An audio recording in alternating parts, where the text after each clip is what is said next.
Bismillahirrahmanirrahim. Assalamualaikum warahmatullahi wabarakatuh. Alhamdulillahirabbil alamin. Iyyahu na'budu wa iyyahu nasta'in. Asyhadu an la ilaha illallah wa asyhadu anna Muhammadar Rasulullah. Allahumma shalli wa sallim wa barik ala Rasulillah Sayyidina Muhammad wa ala alihi wa sahbihi ajma'in. Rabbi shrah li sadri wa yassir li amri wahlul 'uqdatam min lisani yafqahu qawli. Subhanaka la ilma lana illa ma 'allamtana innaka antal alimul hakim. Alhamdulillah, pembahasan kita kali ini adalah tentang babul wudu, bab tentang masalah wudu. Beberapa pekan sebelumnya kita membahas masalah najis, ya, macam-macam najis, termasuk bahas tentang alat-alat, media, sarana yang dipakai untuk membersihkan najis, termasuklah membahas tentang air dan segala macamnya. Ini bagian dari pembahasan tohara. Jadi pembahasan ini sebenarnya itu adalah di surah Babul Jannah yang kita lakukan terjadwal setiap hari Ahad subuh. Nah, subuh tadi ini karena ada kendala teknis yang sudah direkam, didokumentasikan agar materi-materi ini tidak hilang begitu saja, tapi bisa ya tersimpan dengan baik yang suatu saat ya atau kapan-kapan saja kita bisa kembali sebagai ya bahan modal untuk mengetahui tentang materi yang pernah kita sampaikan, khususnya materi fikih. Oleh karena itu pembahasan kita saat ini sekarang ini adalah tentang wudhu, ya.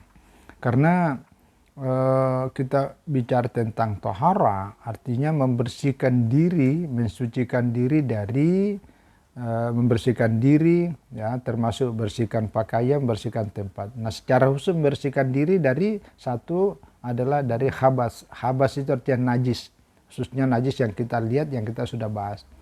Yang kedua adalah membersihkan diri dari hadas. Nah, jadi hadas ini adalah sebuah kotoran yang secara hukum, walaupun tidak dilihat kotorannya seperti apa. Beda kalau najis kan bisa dilihat bendanya, bisa dilihat zatnya, bisa dilihat ya warnanya, dan bisa dirasakan baunya. Tapi kalau hadas hanya hukumnya. Nah, membersihkan hadas kotoran dalam diri kita ini adalah dengan cara satu wudhu. Yang kedua kalau hadas besar dengan cara mandi, namanya mandi junub atau haid dan seterusnya. Nah, baru yang ketiga kalau kita mau wudhu tidak mau mandi karena tidak ada air atau ada air tapi kita terhalang karena dalam kondisi sakit, maka itulah tayamum. Jadi ini ada tiga. Tapi kali ini kita membahasnya tentang wudhu. Nah, secara khusus wudhu ini punya keutamaan, ya, banyak kemuliaannya. Siapa yang mengatakan? Rasulullah Shallallahu Alaihi Wasallam. Misalnya kalau dalam ini dikutip Imam An-Nawawi dalam kitab Riyadhus Shalihin. Salah satu diantaranya adalah An Utsman ibn Affan radhiyallahu anhu. Jadi hadis ini diriwayatkan oleh Imam Muslim bersumber dari Utsman ibn Affan. Beliau mengatakan bahwa qala Rasulullah Shallallahu Alaihi Wasallam. Rasulullah Shallallahu Alaihi Wasallam bersabda, "Man tawaddoa fa ahsanal wudu'a." Jadi siapa yang berwudu lalu memperbaiki wudunya. Memperbaiki wudunya itu artinya berwudu dengan memperhatikan sunat-sunatnya, adab-adabnya. Apalagi namanya syarat, apalagi namanya rukun. Nah, itu udah pasti. Nah, kalau betul-betul diperbaiki wudunya itu, kata Rasulullah SAW, kharajat khatayahu min jasadihi. Maka orang yang bersangkutan, orang yang berwudu itu akan keluar dari jasadnya, dari tubuhnya ini khatayahu. Khatayahu itu adalah kesalahannya, kekhilafannya, dosa-dosanya. Hatta takhruja min tahti az-zufari. Sampai ya dosa-dosa yang ada dalam dirinya itu keluar ya dari bawah kuku-kukunya. Jadi ini satu bahasa yang digunakan dalam rangka mudah dicerna dan dipahami oleh masyarakat awam pada masanya. Ya, jadi kalau kita selesai berwudu itu kan masih ada tetesan-tetesan air tuh. Ya biasanya kalau segini kan dari ujung kuku. Nah itu air yang menetes keluar itu akan bersamaan itu keluarnya dosa-dosa kita. Itu penggambarannya. Artinya makin banyak kita berwudu, makin banyak pula dosa dan kesalahan kita akan hilang, terhapus oleh wudu itu. Nah, oleh karena itu, maka salah satu tema yang menarik dalam pembahasan kitab ini adalah kondisi atau keadaan-keadaan di mana disunatkannya kita berwudu. Jadi makin banyak kita berwudu, makin banyak dosa, kesalahan yang akan diampuni oleh Allah.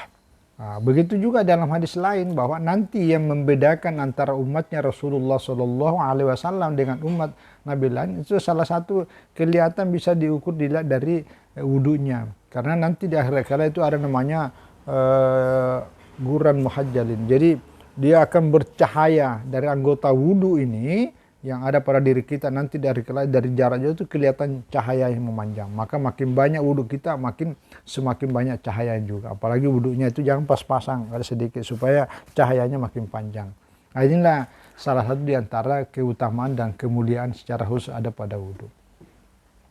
Nah, sekarang tentang kondisi atau keadaan di mana kita disunatkan berwudu supaya kita banyak wudhunya. Jadi bukan hanya pada waktu mau salat saja. Yang pertama adalah at-tawadu likulli salatin. Jadi disunatkan berwudu setiap kali hendak salat. Ya, maksudnya gini, bukan disunatkan berwudu kalau mau salat. Karena kalau kita mau salat kan wajib hukumnya berwudu. Ya, di dalam Al-Qur'an pada surah Al-Maidah ayat 6, Allah Subhanahu wa taala berfirman, "Ya ayyuhalladzina amanu idza kuntum ila sholati faghsilu wujuhakum." Wahai orang-orang yang beriman, kalau kamu hendak melaksanakan salat maka basuhlah wajahmu. Maksudnya berwudulah dengan cara membasuh wajahmu, wa aydiyakum ilal marafiq, membasuh kedua tangan sampai siku, wamsahu birusikum, usap kepalamu, lalu warjulakum, dan juga membasuh kedua kakimu sampai siku.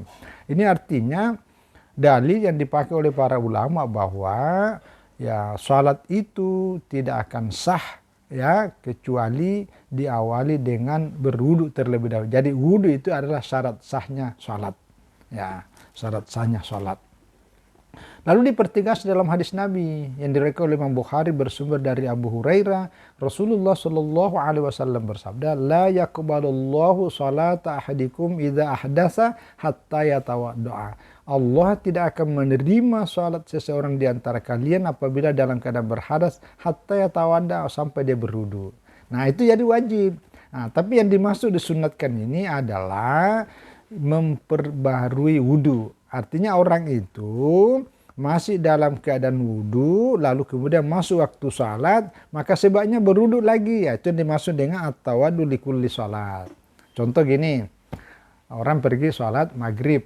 Nah, setelah sholat maghrib tidak pulang ke rumah, tinggal di masjid menunggu masuk waktu sholat isya. Begitu masuk waktu sholat isya, wudhu yang dipakai sholat maghrib kan masih ada, tidak batal. Maka itu boleh dilakukan. Tetapi kalau mau dapat nilai pahala yang lebih banyak, disunatkan berwudhu lagi untuk sholat isyanya. Itu yang dimaksud. Ya. Tapi begini, kalau memperbarui wudu, niatnya bukan lagi mengangkat hadas, karena hadasnya masih ada. Nah, beda kalau kita memang betul-betul dalam keadaan tidak ada wudu, lalu kita berwudu, maka kita berniat nawaitul wudu'a li raf'il hadatsil asghar. Saya berwudu untuk berniat ya dengan niat untuk mengangkat hadas kecil karena Allah. Itu mengangkat hadas. Tapi kalau hadas kita sudah terangkat lalu kemudian mau berwudu, maka kita nawaitul wudu'a li tajdid al-wudu. Saya berwudu dalam rangka untuk memperbarui wudu karena Allah. Itu niatnya. Jadi beda. Ini sunat. Kenapa? Salah satu dalil yang dikemukakan oleh para ulama adalah hadis yang diriwayatkan oleh Imam Abu Daud Tirmidzi, ya walaupun dari Ibnu Umar. Ya, karena ini keutamaan, karena ini hadis diperselisihkan oleh para ulama. Ada yang menyebutnya sebagai dhaif. Tapi kalau dhaif ringan sih tidak apa-apa, karena ini keutamaan, bukan menetapkan hukum. Apa katanya Rasulullah SAW? Beliau bersabda, "Man tawaddu'a ala tuhurin." Siapa yang berwudu padahal dia masih dalam keadaan suci, kutibat lahu asyru hasanatin. Maka baginya akan dicatat mendapatkan 10 kebaikan. Jadi dengan menyebutkan 10 kebaikan didapat oleh orang yang berwudu pada dia masih dalam keadaan suci, itu menunjukkan sebuah kemuliaan, ya, suatu keutamaan. Jadi disunatkan.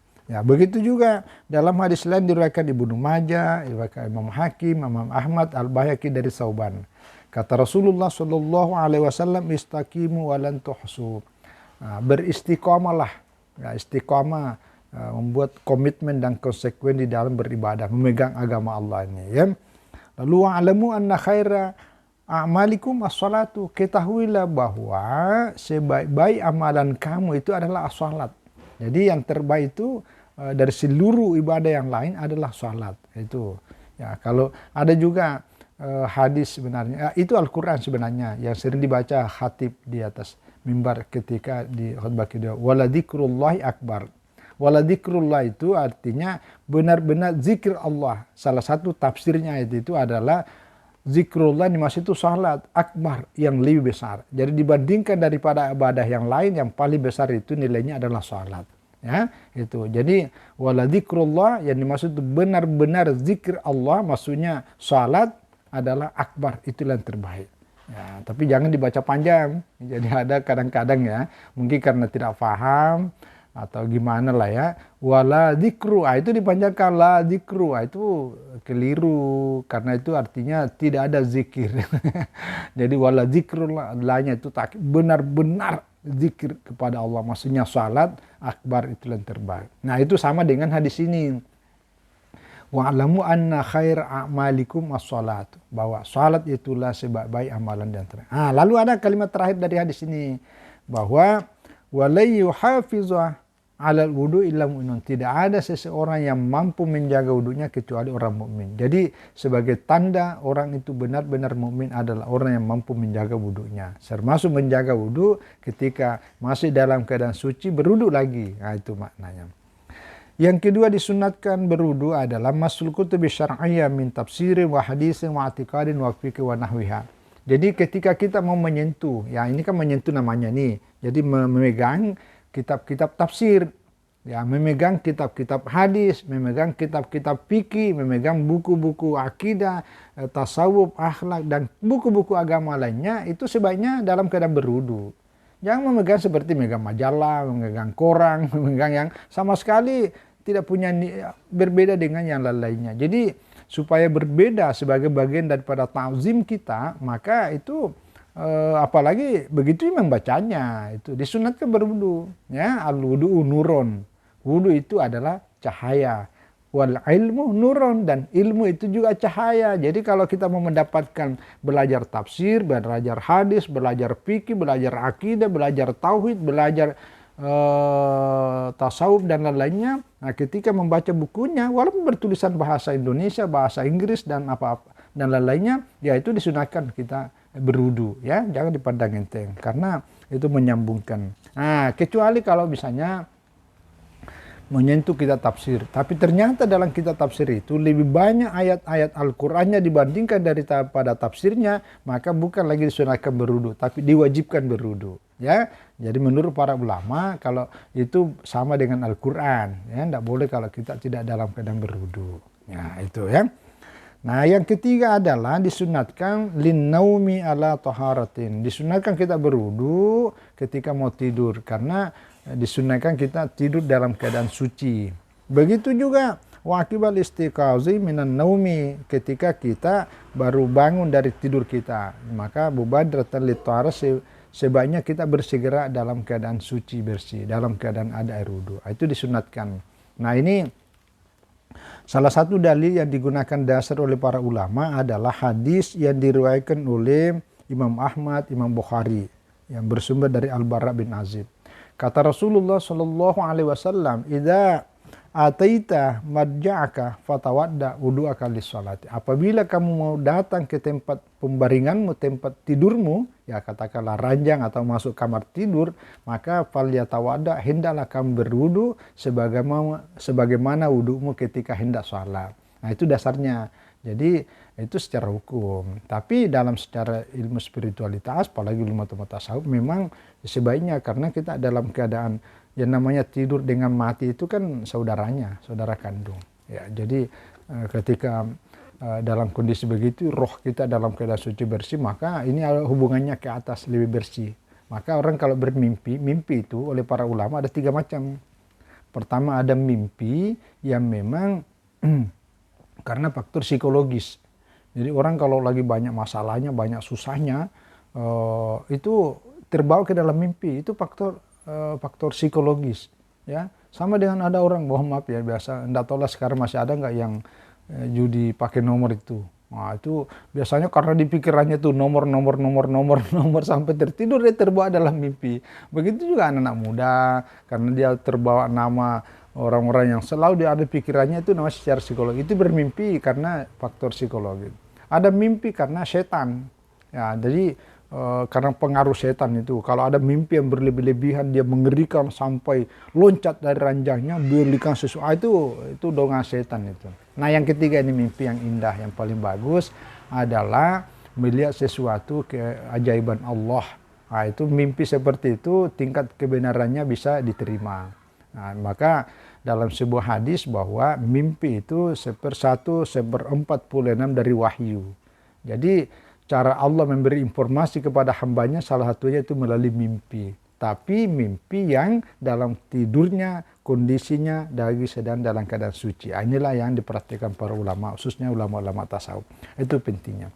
Nah, yang kedua disunahkan juga ketika kita bangun dari tidur. Ya, jadi begitu kita bangun itu disunahkan. Kenapa? Karena dulu waktu saya masih kecil, masih di kampung saya di Sulawesi, kampung Mas Jigi, Campalaga, ada guru saya namanya, ya sekarang sudah almarhum, Allah yarham, al-maghfur lahu, namanya Muhammad Zubair Rukawali. Saya diajari bahwa kita manusia itu kalau tidur, itu kita dalam posisi diikat oleh setan. Ada 3 ikatan dalam diri kita. Pertama, leher kita diikat, yang kedua, kedua tangan diikat, lalu yang ketiga, kedua kaki. Jadi kalau kita ini kan kita kayak susah bernapas. Kalau kedua tangan diikat itu ya seperti lah dalam bahasa kepolisian penegakan hukum namanya diborgol. Coba tengok kalau ada yang tertangkap oleh KPK digiring ke itu tersangka sudah ditangkap itu diborgol nggak bisa ngapa-ngapain. Nah, yang paling parah kalau kedua kaki diborgol kayak pocong. Nah, itu digambarkan dalam hadis. Ternyata setelah lama kemudian saya pergi belajar. Ternyata saya temukan, oh rupanya apa yang disampaikan guru saya dulu waktu saya masih kecil, itu hadis. Cuma tidak disebutkan bahwa itu hadis. Itu adalah hadis riwayat Imam Bukhari bersumber dari Abu Hurairah. Bahwa yang akidu syaitanu ala kafiati rasi ahdikum bidahu nama salah saukadin. Jadi setiap manusia ini kalau kita tidur itu ada 3 ikatan setan dalam diri kita. Satunya di sini nih. Nah, persoalannya adalah bagaimana cara melepaskan ikatan setan ini. Nah, inilah dijelaskan. Pertama, ya, fa ini staikaza fadzakarallaha in hallat uqdatun. Nah, kalau kita bangun tidur lalu kemudian membaca zikir kepada Allah, zikrullah, kita berzikir, maka itulah salah satu cara untuk melepaskan ikatan yang pertama. Nah, penjelasan guru saya bahwa ikatan yang pertama itu tadi ikatan yang ada di leher. Nah, bagaimana caranya? Yaitu dengan zikir. Nah, maknanya, salah satu makna zikir di dalam penjelasannya guru saya itu adalah begitu kita bangun, selain membaca Alhamdulillahilladzi ahyana ba'dama amatana wa ilaihin nusyur, itu kita bersyahadat. Asyhadu an la ilaha illallah wa asyhadu anna Muhammadar Rasulullah. Jadi syahadat kita ini selalu diperbaharui setiap kita baru-baru bangun untuk persiapan beraktivitas 24 jam kemudian berikutnya. Atau la ilaha illallah wahdahu la syarikalah lahul mulku wa lahul hamdu yuhyi wa yumitu wa huwa ala kulli syai'in qadir. Ya, itu dengan membaca zikir itu maka ikatan di leher ya, hakikatnya akan hilang. Yang berikutnya adalah fa'in tawadda'a in halat uqdatun. Nah, ini yang kedua, inilah kaitannya dengan materi pembahasan kita sekarang. Kalau dia setelah bangun dari tidur, lalu kemudian baca doa bangun tidur, berzikir, lalu kemudian pergi mengambil air wudu. Nah, dengan berwudu itulah kemudian ikatan yang ada di kedua tangan itu akan terlepas. Nah, itu. Jadi inilah disunatkan kita berwudu setelah bangun tidur. Nah, yang ketiga tambahan ini adalah fa'in sholat. Nah, ketika sudah wudu lalu kemudian sholat, apakah sholat subuh atau bangun tengah malam sholat tahajud sampai masuknya waktu subuh lagi nanti, maka ikatan yang ada di kedua kakinya juga ikut lepas. Nah, inilah ikatan-ikatan secara spiritualitas yang bisa dilepaskan dengan cara zikir, bisa dilepaskan dengan cara wudhu, yang ketiga dilepaskan dengan cara ibadah sholat. Nah, oleh karena itu semakin banyak zikir, semakin banyak wudhu, semakin banyak sholat, akan semakin lepas ikatan-ikatan setan yang ada pada diri. Sebaliknya, ketika tidak ada zikir, tidak ada wudhu, tidak berwudhu, apalagi tidak sholat, maka secara hakikat ya spiritualitas kita dalam posisi sedang terikat. Inilah yang kemudian membuat kita tidak merdeka dan tidak bebas dari ikatan dan godaan setan. Itu hikmahnya, ya. Yang berikutnya adalah disunatkan bola ghusl janabah. Jadi kalau kita mau mandi junub, sebelum mandi itu disunatkan kita berwudu. Begitu juga walid junubi indal akli wa syurbi wa naumi wa muawidatil wata'i. Jadi ketika ada orang masih dalam keadaan junub tapi dia mau makan, masih dalam keadaan junub mau minum, masih dalam keadaan junub tapi dia mau mandi tapi mau tidur tapi belum sempat mandi, atau dalam keadaan junub tapi ingin mengulangi lagi berhubungan dengan suami istri misalnya, maka itu disunatkan berwudu. Nah, yang biasa terjadi seperti ini kalau bulan Ramadan, ya kalau ada bulan Ramadan, mohon maaf ya, misalnya kalau ada pengantin baru, lalu kemudian kan udah sempat mandi nih karena tengah malam misalnya, nah tapi dia mau makan sahur, waktu subuh sudah dekat. Nah, caranya gimana? Supaya makan sahurnya tidak dalam posisi makruh hukumnya, maka sebaiknya pergi ambil air wudhu dulu, sudah wudhu baru makan sahur, makan minum. Setelah itu baru pergi mandi. Nah, kalau sedang mandi lalu terdengar azan, itu tidak apa-apa. Tapi kalau pergi mandi dulu waktunya mepet, sudah mandi baru makan sahur, sedang mandi makan sahur tiba-tiba terdengar azan, itu ada masalahnya. Karena lagi kalau makanannya lagi ada di mulut, lalu kemudian begitu terdengar azan subuh, maka sebaiknya kan dikeluarkan itu. Jangan ditelan, itu terjadi masalah hukum. Nah, jadi agama mengajarkan supaya berwudu lah bagi cara atau solusinya ya kalau belum sempat mandi. Tuh. Nah, salah satu dasarnya adalah hadis yang diriwayatkan oleh Imam Ahmad, Imam Muslim bersumber dari Aisyah. Kata Aisyah, "Kana Nabi sallallahu alaihi wasallam idza kana junuban farada yakula aw yanama tawadda." Jadi Nabi Shallallahu Alaihi Wasallam kalau dalam kondisi sedang junub lalu beliau mau makan atau mau tidur, maka beliau cukup berwudu. Ya, nanti bangun lagi nanti setelah menjelang subuh baru mandi dan seterusnya. Nah, itulah dasarnya. Idza arada ayyanama wa huwa junubun gasala farjahu wa tawadda wudu'ahu lis-sholati. Nah, ini juga sama pernyataan Aisyah. Ini juga hadis sama diriwayatkan para ahli hadis.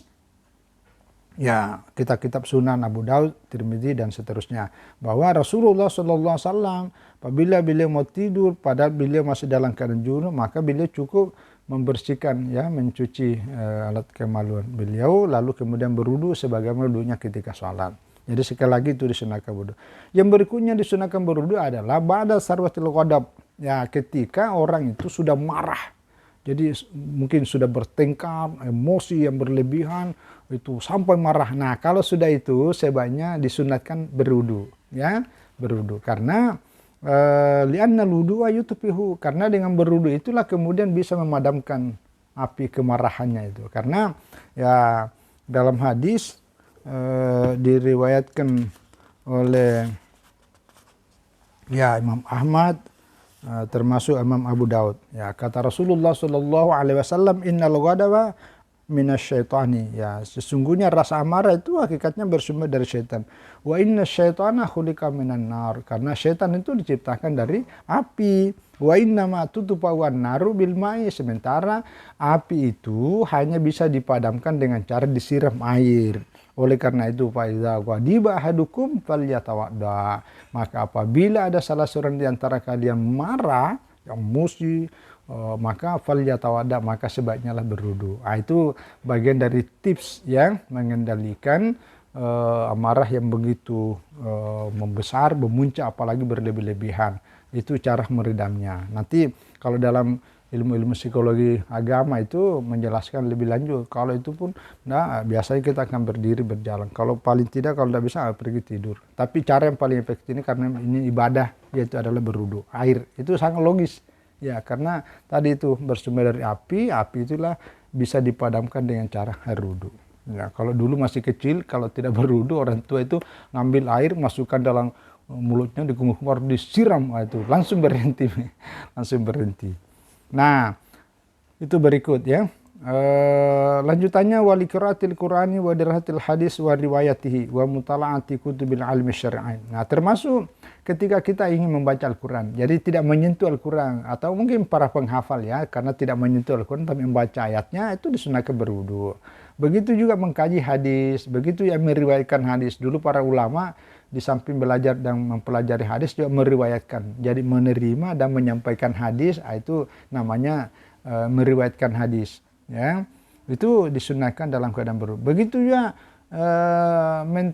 menelaah buku-buku agama yang tadi kita cerita itu, tidak menyentuh tapi menelaah, misalnya itu disunahkan dalam posisi berwudu. Karena itu tadi para sahabat dulu ketika mengelilingi ya sekitar Rasulullah SAW mendengarkan wejangan nasihat, itu kan kajian ya, mendengarkan atau meriwayatkan hadis, menerima hadis dari Nabi, itu para sahabat dalam keadaan berwudu, dalam keadaan berwudu. Nah, kebiasaan seperti itu adalah sunat, bagi kita juga disunatkan seperti itu. Apalagi tadi itu al-wudu nurun, wudu itu adalah cahaya, wal ilmu nurun, dan ilmu juga cahaya. Jadi nyambung ya, connect langsung ya, itu jadi sebaiknya.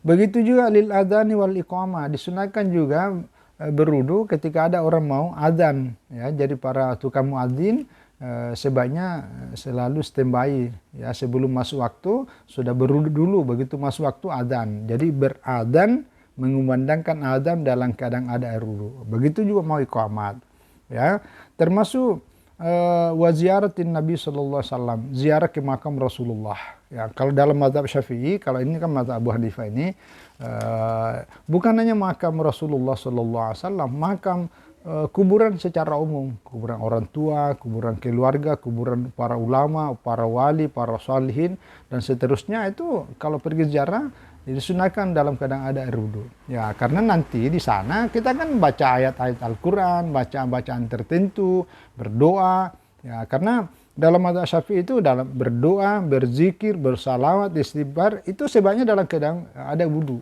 Itu yang paling bagus ya, dalam keadaan ada wudu. Walaupun kalau ada orang berdoa karena mungkin dalam kondisi yang tidak ada wudunya, itu boleh, tapi yang paling bagus dalam keadaan ada air wudu. Begitu juga walul wuqufi bi Arafah. Jadi orang mau pergi ke Arafah, mungkin ada umrah, kebetulan hanya berkunjung ke situ tapi tidak ada wudunya, itu tidak bagus ya. Jadi kalau mau ke Arafah itu bagusnya berwudu ya, apalagi kalau jemaah haji ya, karena ini maksudnya ini karena memang ke Arafah itu kan tidak mesti berwudu. Beda kalau tawaf. Kalau tawaf itu wajib, karena tawafu as-shalah, tawaf itu adalah salat. Jadi tidak boleh tawaf kalau tidak salat. Tapi kalau wukuf boleh tidak wudu secara hukum ya. Sa'i boleh tidak ada wudunya, tapi yang paling bagus disunahkan berwudu ya, dalam keadaan bersa'i, berwudu, dalam keadaan ada wukuf di Arafah juga berwudu ya. Karena itu tempat-tempat yang mulia. Jadi ini mengajarkan juga kepada kita, kalau kita mengunjungi tempat-tempat yang mulia dan dimuliakan oleh Allah, maka sebaiknya kita dalam keadaan suci. Karena semua tempat yang mulia, di mana orang-orang tempat beribadah, tempat berzikir, tempat bersalawat, tempat istighfar, itu ada aura positif, ada energi positif di situ. Maka energi positif tempatnya kita datang dalam keadaan suci, itu nyambung memberikan energi positif dalam diri kita. Nah, itu jadi nyambung sekali. Itu ya. Nah, berikutnya adalah ba'da irtikabil khati'ah. Jadi ketika kita sudah melakukan sebuah kesalahan, dosa ya, kekhilafan. Jadi mungkin ya, contohnya misalnya sini, kalau di sini contohkan adalah minggibatin wa kadzibun wa namimah. Jadi mungkin pernah gibah, ngumpat cerita-cerita keburukan orang lain, dusta, bohong, menghasut, yang provokasi yang negatif. Nah, setelah itu sebaiknya pergi berwudu. Itu disunatkan. Apalagi konteksnya hari ini. Hari ini karena lagi musim menjelang pemilu ya, khususnya capres-cawapres, baru pencalonan satu, pencalonan kedua, pencalonan ketiga, itu masing-masing kelompok karena dukungannya itu ya digambarkanlah seperti orang yang sangat hebat, sangat pokoknya kalau ini ya namanya tim sukses atau tim relawan lah. Tapi sebaliknya dia menjelek-jelekan orang yang lawannya itu tidak baik. Nah, kita kan kadang-kadang ini mohon maaf lah, orang musalla, orang masjid, kadang-kadang pembicaraan politiknya lebih banyak daripada politisi, daripada pengurus partai. Jadi ini kadang-kadang sadar atau tidak, maka sebaiknya Kalau habis ngobrol, apalagi ngobrol misalnya atau di warung kopi dan sebagainya, setelah itu sadar, waduh kita cerita tadi tidak baik. Padahal yang kita cerita itu hanya potongan-potongan kecil dari medsos, dari WA, dari TikTok dan seterusnya. Padahal belum tentu kebenarannya. Tapi lebih banyak kita komentarinya. Ini perlu kita sadari dengan jernih ya, dengan hati yang jernih. Tapi jarang agama mengajarkan supaya kalau sudah begitu segeralah pergi ambil air wudhu ya, pergi ambil air wudhu.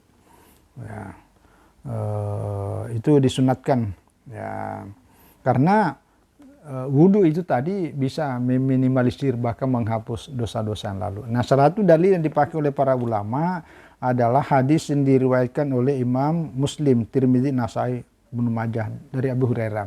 Jadi hadisnya begini, kata Rasulullah Shallallahu Alaihi Wasallam, ala adullukum ala ma yamhullahu al khataya bihi al khataya. Maukah kalian saya tunjukkan suatu amalan yang kalau kamu lakukan akan dosa-dosamu diampuni, ya, dihapus, yamhu. Yang kedua, wa yarfa'u bihi ad-darajat. Dosamu diampuni dan derajatmu akan ditinggikan, diangkat naik. Nah, lalu kata para sahabat mengatakan, bala ya Rasulullah. Oh iya, pastilah kami mau ya Rasulullah. Baru beliau menjelaskan. Satu, isbagul wudu'i alal makarihi, yaitu menyempurnakan wudu setelah melakukan sesuatu yang dilarang oleh agama. Yang dilarang tadi itu ghibah, gunji, cerita jelek kepada orang dan lain-lain, kemudian berdusta, namimah dan seterusnya, itu namanya makari. Setelah itu pergi berwudu. Nah, itulah jadi dosa kita dihapus, kemudian dihapus, lalu kemudian derajat kita diangkat. Lalu yang kedua, wa kasratul khuta ilal masajid, ya, memperbanyak langkah menuju ke masjid. Jadi makin jauh tempat kita tinggal dengan ibadah, dengan masjid tempat ibadah, makin jauh jaraknya, makin banyak langkah kita, makin banyak dosa kita diampuni, sekaligus makin tinggi derajat kita. Ya, tapi kalau ada kendaraan, janganlah jalan kaki sementara kendaraannya ditaruh di rumah. Karena kalaupun kita pakai kendaraan, kendaraannya tetap dihitung. Ya, mungkin bannya kerja, apalagi kalau ada sepeda misalnya kan kakinya kan ini roda itu ya, lalu sepedanya juga berjalan, itu dihitung. Nah, kalau yang pakai motor mungkin tidak banyak bergerak kakinya, tetapi kan ada bensinnya keluar. Nah, mobil juga begitu, karena risikonya juga lebih tinggi. Artinya pengorbanan yang kita keluarkan dalam rangka beribadah kepada Allah, salat di masjid, itu tidak ada yang sia-sia ya. Dengan pengorbanan itu Allah akan menghapus dosa-dosa kita sekaligus mengangkat derajat kita. Yang ketiga disebutkan dalam hadis ini adalah wantizaru sholatin ba'da sholah. Jadi menunggu salat sesudah salat. Jadi misalnya gini, belum masuk waktu salat kita udah menunggu di situ setelah sebelumnya kita sudah salat. Contoh yang paling konkret adalah kita datang ke masjid salat maghrib. Nah, kita tidak tidak pulang ke rumah, kita sesudah sholat maghrib kita menunggu masuknya waktu sholat isya. Nah, itu yang dimaksud dengan ya menunggu sholat sesudah sholat. Begitulah seterusnya.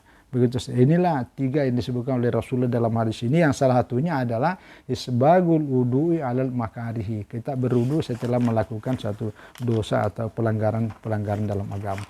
Yang berikutnya ba'da qahqahatin, khariyas shalah, yaitu tertawa terbahak-bahak. Jadi kadang ada orang tertawanya berlebihan, tidak sadar, itu di luar waktu salat. Maka itu juga disunatkan setelah itu pergi berwudu, ya, untuk menghilangkan kotoran-kotoran, ya, pengaruh-pengaruh buruk dari tertawanya berlebih-lebihan itu.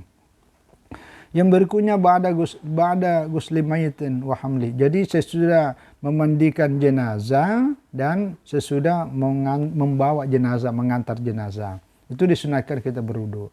Nah, ini didasarkan pada hadis yang diriwayatkan oleh Imam Abu Daud, Ibnu Majah dari Abu Hurairah. Rasulullah Shallallahu Alaihi Wasallam bersabda, manggassala maitan falyagtasil. Jadi siapa yang memandikan jenazah, sebaiknya setelah itu Anda pergi mandi. Itu disunatkan. Ya, waman hamalahu falyatawadda. Siapa yang membawanya itu, yang mengantar, yang mengiring itu, maka sebaiknya pergi berwudu. Nah, itu disunatkan. Begitu juga lil khuruji min khilafi al ulama'i. Ya, ini maksudnya ini disunatkan untuk menghindari adanya perbedaan pandangan para ulama. Karena para ulama khususnya dalam konteks ini hukum tentang seorang laki-laki menyentuh kulitnya seorang perempuan. Nah, ini kan ada perbedaan. Kalau dalam mazhab Syafi'i, Imam Syafi'i dan mazhab Syafi'i memahaminya bahwa kalau ada persentuhan antara kulit laki-laki dan kulit perempuan yang umur dewasa, itu batal wudunya. Karena dimaksud bersentuhan kulit. Tapi kalau dalam mazhab Imam Abu Hanifah dan mazhab Abu Hanifah yang para ulama pengikutnya itu memahaminya menyentuh itu bukan kulit yang ini, yang menyentuh itu dan disentuh adalah kulit kelamin. Maksudnya melakukan hubungan seksual bersetubuh antara suami dan istri barulah batal wudu. Nah, terlepas dari perbedaan pendapat ini, maka caranya disunatkan kita berwudu lagi. Nah, itu maksudnya. Jadi kita 2 kali berwudu itu lebih aman. Nah, inilah yang kalau kaidah yang dirumuskan para ulama namanya al-khuruju minal khilafi mustahabun. Keluar dari perbedaan pendapat di kalangan para ulama itu lebih disunatkan. Jadi kalau ada yang kita 2 kali berwudu itu lebih aman. Itu salah satunya. Nah, selanjutnya dalam mazhab Syafi'i juga selain dari apa yang disebutkan ini termasuk disunatkan kalau kita sudah bekam, ya. Kalau sudah bekam itu juga sebaiknya kita pergi berwudu. Ya, kita disunatkan berwudu sesudah bekam, apalagi kalau termasuk ya orang yang sedang mengantuk. Jadi misalnya mau taklim, mau dengarkan pengajian, mau mendaras bacaan atau hafalan Quran untuk selalu ngantuk, itu disunatkan. Ya, begitu ya termasuk kalau ada orang sudah makan daging yang dimasak, ya. Karena ini ya terjadi perbedaan, karena ada ulama mengatakan batal wudunya orang yang makan daging yang sentuh api, ya. Ya, maka untuk supaya lebih ini, itu kita berwudu. Apalagi ragu-ragu, ini hadas apa enggak, saya tidak berharap enggak, itu sebaiknya pergi berwudu. Saya kira inilah beberapa hal kondisi di mana kita disunatkan berwudu. Makin banyak kita berwudu itu makin bagus, karena tadi kita sudah jelaskan keutamaan. Saya kira ini, terima kasih dan mohon maaf atas semua kekurangan. Wallahu a'lam bishawab. Wassalamualaikum warahmatullahi wabarakatuh.